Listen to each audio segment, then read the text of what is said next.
I'm Tamara Blake, the founder of Angels Take Flight. We provide children entering safe homes or foster care with luggage to transport their belongings. Often, these children must carry their belongings in a trash bag. Your donation to the annual Catholic Appeal allows us to serve youth who are experiencing turbulent transitions. Please consider donating to the annual Catholic Appeal, and together we can serve with love. Log on to diospringfield.org today. Coming up on this edition of Reel to Reel. I'm Steve Kiltonic. I'll have the story of America's first and oldest Catholic television network. I'm Peggy Weber, and I'll be bringing you the story of a very well-known Catholic blogger. And back in the Diocese of Springfield, a new Spanish Catholic radio station takes to the airwaves. These stories and more are just ahead on this edition of Reel to Reel from Catholic TV in Boston. Here is your Reel to Reel host, Sharon Roulier. Hello and welcome to Reel to Reel today as we come to you from the studios of Catholic TV in Boston, one of the oldest Catholic television networks in the world. And this year they are celebrating a big anniversary, 60 years of bringing Catholic programming to viewers in Boston, New England, and in fact now around the world. We will have much more on what goes on here at Catholic TV coming up, but first, in a related media note, a new radio station has launched in Springfield, broadcasting Catholic music and spreading the good news. Cattolica Springfield is a station run by Our Lady of the Sacred Heart Parish in Springfield. Carolee McGrath has more. In the basement of the Reverend Leo Shea Pastoral Center behind Our Lady of the Sacred Heart Parish in Springfield, Lino San Miguel brings the message of Jesus to thousands in the Springfield area. San Miguel, who is in the diaconate program in the Diocese of Springfield, is a radio personality, an engineer, a producer, and an all-around volunteer for the new Cattolica Springfield, which went on the air Easter Sunday. The radio station, 102.5 FM, is broadcasting out of Our Lady of the Sacred Heart Parish on Boston Road and can be heard in Westfield, Agawam, West Springfield, Holyoke, Chicopee, and most parts of Springfield. Cattolica Springfield is the new door for all Catholic people. This is the voice for, we had this voice for 24 hours, 7 days a week, 365 days a year. This is a dream that's coming true. San Miguel is the co-host of Voz Católica, which airs Sunday evening from 6:30 to 9:30 on the new station. He and his wife Alina, who have 3 children, are well-known radio personalities on Spanish radio and have been hosting Voz Católica for many years on the commercial station WSPR. They attend St. Anthony of Padua Parish in Chicopee. Voz Católica is part of a 24-hour lineup of programming on Cattolica Springfield, which includes a 1,000-song playlist of Catholic music and some teaching and talk programs. After the Mass, we had a Vatican News, and after that maybe a teaching announcements, and then we had the Rosary, a live Rosary. I think there's a lot of voices out there, and you know, we need to be one of them. Our voices, for some reason, the last couple of years have not been loud enough, and this is one way of making sure the good news are spread out. Angel Diaz, a member of Our Lady of the Sacred Heart Parish, worked in commercial radio for 2 decades. He will be ordained a deacon in the diocese in June. He and his wife have been married for 19 years and have 2 children. He says the format will be music-driven, but will be clear about the teachings of the Church, often misunderstood by the secular media, especially the teaching on life. One of the things that have been attacked rather immensely in the last couple of years is the value and dignity of life. Without life, we don't have anything else. It's immensely important. Cattolica Springfield is a low-power FM radio station with a 100-watt signal. Many groups applied for a license, but Our Lady of the Sacred Heart won the bid. The station is renting space on a cell tower in Chicopee. Father Bill Pomerlow is the pastor. Well, most of the world, radio is an important means of evangelization, even more so than newspapers or television. And even in the age of the internet, it's still important. Father Bill has also worked for Catholic Communications. He says there's a great need for this type of Catholic ministry and gives credit to the very popular Christian radio station, 99.7 The Q. Our Protestant friends are a little bit ahead of us in this, and they do good programming, but they're not hearing the fullness of our Catholic teaching, talking about the sacraments, talking about Catholic social teaching. You don't necessarily hear that in our Protestant-run radio stations. Our Lady of the Sacred Heart Parish put up close to $30,000 to get this radio station up and running, but they're hoping that other parishes in the diocese and generous individuals will help support this effort so that the good news can continue to reach people. The station is run by volunteers who understand that sometimes an uplifting Catholic song on the radio or words of encouragement can be the catalyst to bring people back to church. I don't think we need to be spreading any more negative stuff. I think we need to be spreading the joyful of alive in Christ. And I think people not only need to hear that, need to live that. In order to do that, we have to live it with it. We have to set that example. We have to show, not only say, but show that there is joy.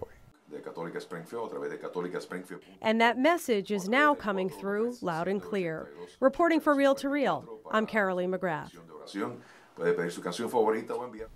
Again, to hear Catholica Springfield, you can tune into 102.5 FM or online. We've placed a link on our website at iobserve.org. And turning now to the internet, his blog is read by thousands each day, including many bishops. Noted Catholic blogger Rocco Palmo recently visited St. John's Seminary in Brighton. Reel to Reel's Peggy Weber sat down with this fascinating Catholic insider and tells us more. It's interesting. The Holy Father said the other day, this is just one part of his... Rocco Palmo has a lot to say. He actually has had a lot to say about the Catholic Church and its life since 2004. He quotes stats, numbers, and facts about the church the way some people know batting averages or financial data. Rocco, 32, brought his insights and information to more than 100 people at Our Lady of Presentation Lecture Hall on the campus of St. John's Seminary. The pews of the former church were filled, mostly with a sea of men wearing Roman collars. Monsignor James Maroney, rector of the seminary, conducted a question and answer session with Rocco about a variety of topics, from Pope Francis to technology to trends in the church. None of us, no matter what our vocation, no matter what our place in the church, none of us got here alone. We're all the product, obviously, of those who came before us, who passed it on intact, but not just as you pass on a book, who passed it on with passion, who passed it on as something which gave them life. Rocco, whose blog has had 40 million hits in the past decade, said the church faces a lot of challenges. He said weekly attendance numbers are down in the Philadelphia Archdiocese to 18%, and that the internet is a great tool for reaching out to others, but that cyberspace can be toxic. Still, it is clear he loves what he is doing. So how did a 20-something-year-old get into this? Well, I grew up with two fascinations, the church, from amazing people around me in my hometown, and the news, because for 30 years my dad worked for the Philadelphia newspapers. And so the first time I saw the newsroom, I fell in love with it. The first time I walked into the cathedral, I fell in love with it. Rocco shares news on his blog and Twitter feed, and is a one-man band, so he enjoys meeting his readers. It's even moments like this, you know, just because it can be, as much as, you know, you can get inundated with calls and emails and whatever else is, and you could be in the thick of the story. There's nothing like walking into a place where you don't live, where, at least in the case of here in Boston, I haven't been in a long time, and you're suddenly surrounded by friends, and you feel at home. And that's the thing, wherever the church is, wherever church folk are, I'm home. Rocco says he has to be wary of burnout, and he faces other challenges. You always have to kind of try to find a balance to the moment in terms of technology and spreading news, and what even the base question, what is news? There are 4 million African American Catholics in this country. That is a larger community than the entire Episcopal Church. We hear a lot about the Episcopal Church in this country, But even among our own Catholic people, we don't hear a lot about black Catholics. But the conversation that's being had in the blogosphere too often doesn't reflect this. And if we're going to be Catholic, well, where does the word come from? Universal. For Rocco, it will be like Christmas morning, a kid in a candy shop, and New Year's Eve celebration when Pope Francis comes to his hometown of Philadelphia. Rocco, like most Americans, is enthusiastic about the visit of Pope Francis this September. When asked if he were excited, he responded with a smile. Who isn't? When John Paul came in 1995, it was the first time I saw a Pope. I remember 90,000 people soaked in the rain at Giant Stadium got there hours before he arrived because of security. And no one wanted to leave, and no one wanted to be anywhere else. And this time you're talking at least 800,000, on the Ben Franklin Parkway in Philadelphia. Rocco says this papal visit is important to the Catholic Church in Philadelphia and America. This gives us the opportunity to really begin reaching out to people again and saying there's more to the church than what you've seen. But also to say to ourselves as a diocese, this is our chance to really start building a new future and being better than we were. And when asked what he predicted Pope Francis would do in his upcoming years, Rocco said, we have not seen, we hear a lot of things, we see a lot of moments. I don't think we've seen the full brunt of what Francis will do to take the church where he feels it needs to go. Rocco is enthusiastic about his work and passionate about his faith. He knows there is a lot to report. There are 1.2 billion of us around the world, so it's never a dull day. He is a young man with a unique vocation, and he will continue to inform his many followers about the church he loves. For Real to Real, I'm Peggy Weber. Thanks, Peggy. And Rocco will certainly have a lot to report on this fall when Pope Francis visits the United States in September.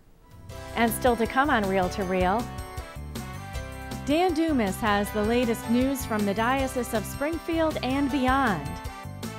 And Lights, Camera, Action, a look at how this broadcasting operation has become America's Catholic television network. These stories and more are still to come on this edition of Real to Real from Catholic TV in Boston.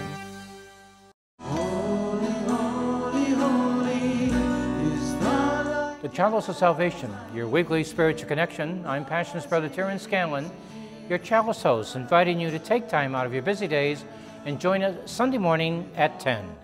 This week we welcome Marian Father Anthony Grimlick as our celebrant to celebrate the 7th Sunday of Easter. The Chalice of Salvation, your spiritual connection, Sunday morning at 10, right here on 22 News. I'm Tamara Blake, the founder of Angels Take Flight. We provide children entering safe homes or foster care with luggage to transport their belongings. Often, these children must carry their belongings in a trash bag. Your donation to the annual Catholic Appeal allows us to serve youth who are experiencing turbulent transitions. Please consider donating to the annual Catholic Appeal, and together we can serve with love. Log on to diospringfield.org today. Butcher, baker, candlestick maker, I didn't care what they grew up to be as long as they were happy. To give up marriage and children just seems like too much to walk away from. He seems to think he's making a real difference in people's lives, and he's so happy. Isn't that what's most important? I never would have imagined our son as a Catholic priest.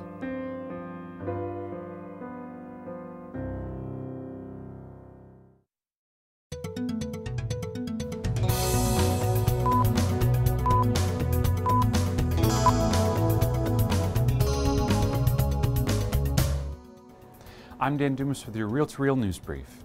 It was difficult, but perhaps not surprising news that parents of St. Mark's School in Pittsfield learned on Wednesday that their beloved school would not reopen in September. School officials announced that despite valiant efforts by parents, faculty, and staff, the shrinking enrollment, projected to fall below 70 students next year, simply left no alternatives. Instead, the Pittsfield Catholic School Board has entered into collaboration with nearby St. Agnes Academy in Dalton, which will welcome St. Mark's students this fall. Officials hope by joining St. Agnes, it will create a stronger academic program with more offerings and extracurricular activities. They also hope to offer transportation to the Dalton campus. You can read more at iobserve.org. And over at St. Patrick's Parish in South Hadley, there were some young chefs in the making. Julie Beaulieu reports. We've dumped that all in there. Cooking isn't just for girls, proved the boys, who also showed up for St. Patrick Parish's first Little Chef Night, held on March 20th. 15 kids, ages 5 to 10, came to try their hand at cooking pizza. Chris Gagney, director of the Parish Toddler Playgroup, coordinated the event. I have 2 toddler-age children at home, and they love to cook with me. They're always in the kitchen with me, and they always want to help mom, so that's kind of where this all stemmed from. We are very happy with the turnout. The event sold out almost instantly. We had a ton of volunteers that were looking to join in too. They all thought it was a cute idea, and from the looks of it so far, we think this is probably going to be a series. Cost for the event was $10 per child. Each child received an apron, homemade pizza, and a dessert, which all kids ate together while watching the popular kids movie, Ratatouille. This is Julie Beaulieu reporting in South Hadley. And finally, St. Anthony Maronite Catholic Church on 375 Island Pond Road in Springfield will celebrate the Feast of St. Anthony on Saturday, June 13th, with a procession, special liturgy, and time for veneration. The parish will be open from 7 a.m. to 8 p.m. that Saturday for people to come and venerate the relic of St. Anthony, which was given to the parish as a gift from Franciscans who traveled with the relic to Springfield from Italy last September. The procession will begin at 4 p.m. and be followed by a 4:30 p.m. liturgy, celebrated by Springfield Bishop Mitchell Rosansky. Thousands flocked to the Springfield parish during last year's 9-day novena. And remember to stay informed on all the happenings here in the Diocese of Springfield and beyond. Log on to our news and information website, iobserve.org. There you'll find up-to-the-minute and accurate news in the Catholic Church, both here in the Diocese of Springfield and beyond. That's our news and information website, iobserve.org. I'm Dan Dumas, and that's your Real to Real News Brief.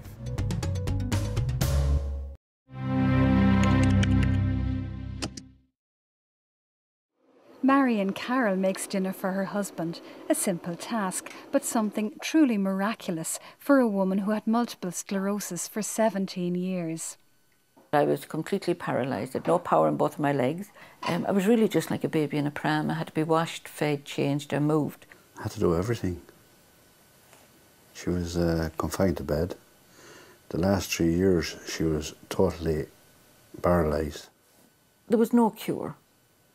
And I didn't ask for a cure because I wouldn't challenge him in that way. I knew he loved me. I mean, I had everything in life. I had a fantastic marriage and 2 wonderful children. The day Marion Carroll went to Knock in 1989, she and her family believed she was dying. She was brought into the Basilica on a stretcher and placed right under the statue of Our Lady. But it was when my bishop came down with the Blessed Eucharist and the monstrance for the blessed of the sick, and he came up from the stretcher and he held it up and he blessed me. It was at that time that I got this beautiful feeling, a magnificent feeling, and like a whispery breeze telling me that if the stretcher was open that I could get up and walk. After the Mass, Marion asked to help her to open the stretcher. But when she opened the stretcher, my 2 legs swung out and I stood up straight. I wasn't even a bit stiff after all them years. It was Sister Antonia noticed I was holding my head myself without the collar, that I was using my arms and hands, and that my speech was perfect. But when I stood up in Knock Shrine, it had nothing to do with walking or moving. Just right in front of me, I seen my own heart. And it was so full of joy and peace. Back in Athlone, Marion had the great joy of breaking the news to Jimmy. When we came in here to sit round, Jimmy sat here over at the patio doors and the wheelchair was in the centre of the room. And I stood up and said, "Look, Jim, I can walk." He said, "Oh God, Mary," said, don't. And I went over and I put my arms around him. I've never seen a man crying like him. And he got down on his knees and he started thanking the Lord. It blew me away, you know. I just couldn't believe it. To see her standing there after such a long time. And, you know, for a long time after that we thought we were dreaming, imagining, you know, that this really happened. I've never looked back physically or spiritually since that day. And I really had a great life planned for myself, but then the Lord decided different and He gave me my ministries. I have a ministry of healing, but I cannot heal. No one can heal, only Jesus. He's the healer. That when I pray with them, I'm just giving out the prescription, but He's the doctor. It was during the early days of television when the Catholic Television Center of the Archdiocese of Boston acquired a license to operate its own broadcasting entity.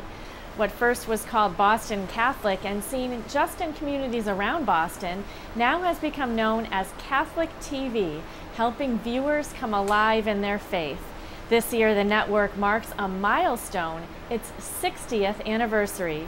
Steve Kiltonick has the story of this groundbreaking broadcast operation.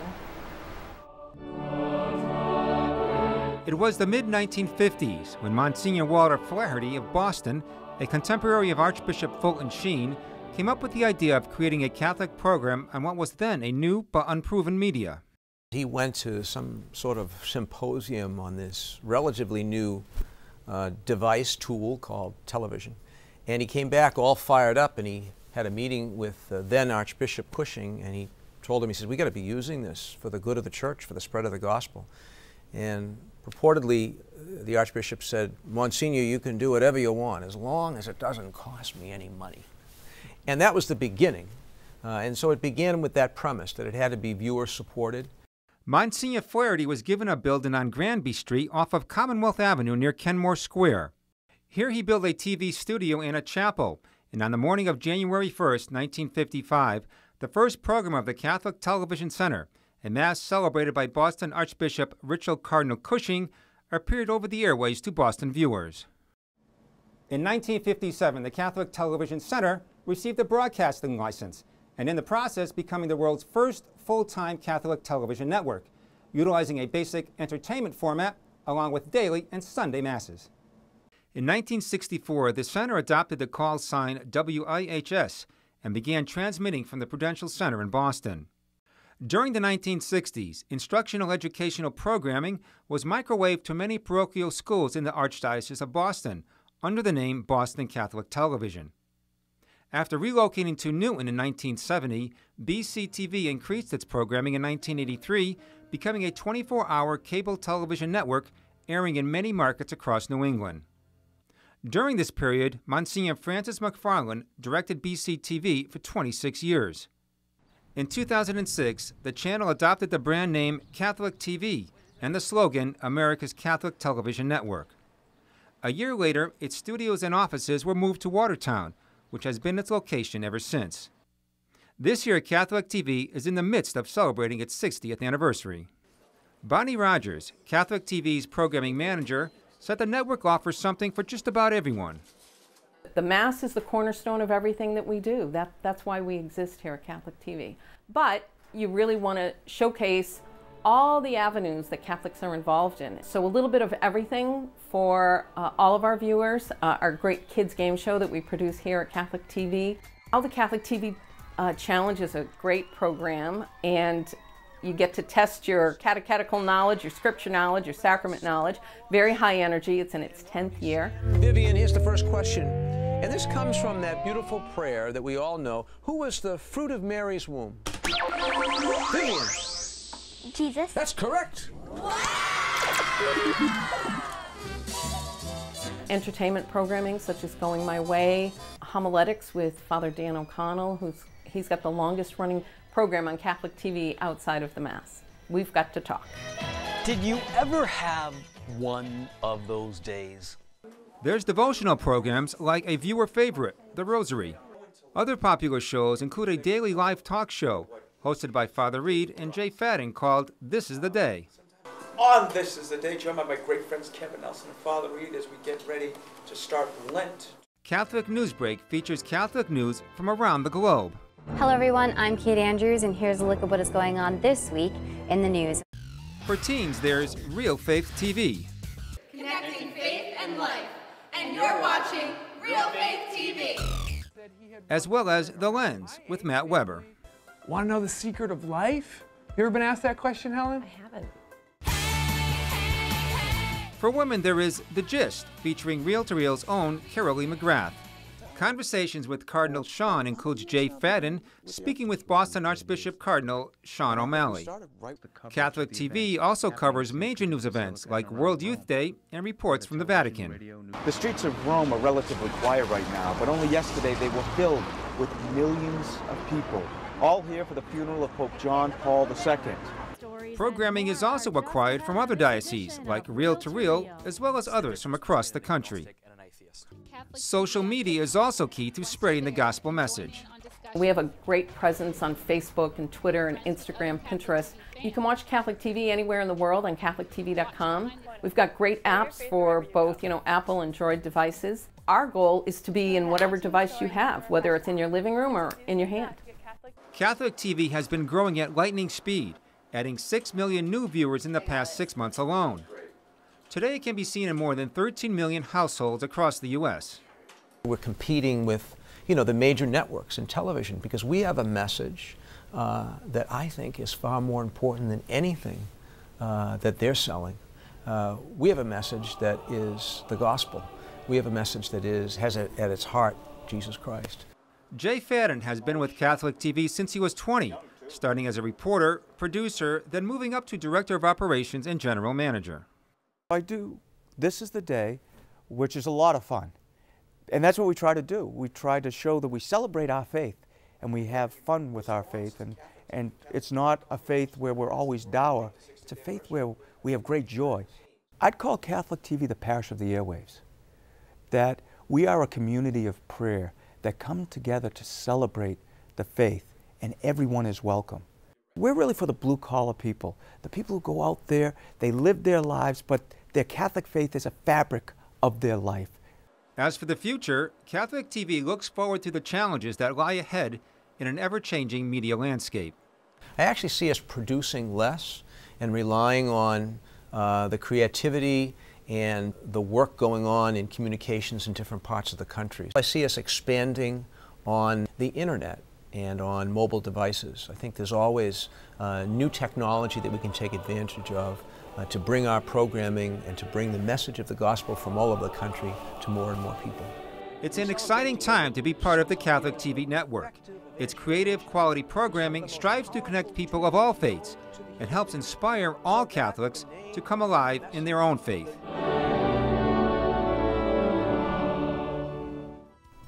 And we here on Reel to Reel are proud of our long-standing association with Catholic TV, which airs our show 3 times weekly. Sunday evenings at 8 p.m., as well as Thursdays at 8 p.m. and Saturdays at 2:30 a.m. And among the rising stars of this Catholic network is Springfield's very own Matt Weber, son of our own Peggy Weber, who has a new show called The Lens that is drawing a lot of media attention. Congratulations and best wishes to everyone here at Catholic TV for your good works and accomplishments. And for this week, that's Reel to Reel. Remember, you can stay informed on all of the latest happenings by logging onto our news and information website, iobserve.org. There you will get news on the Catholic Church locally and from across the globe. That's iobserve.org. And don't forget to also friend us on Facebook. We are at Catholic Communications. Join me again next week for another edition of Reel to Reel, your window on the world around you. And thanks so much to Father Reed and the staff here at Catholic TV for hosting our visit today. I'll see you next time. Reel to Reel is a production of the Catholic Communications Corporation, funded in part by the annual Catholic Appeal and the support of you, our faithful viewers.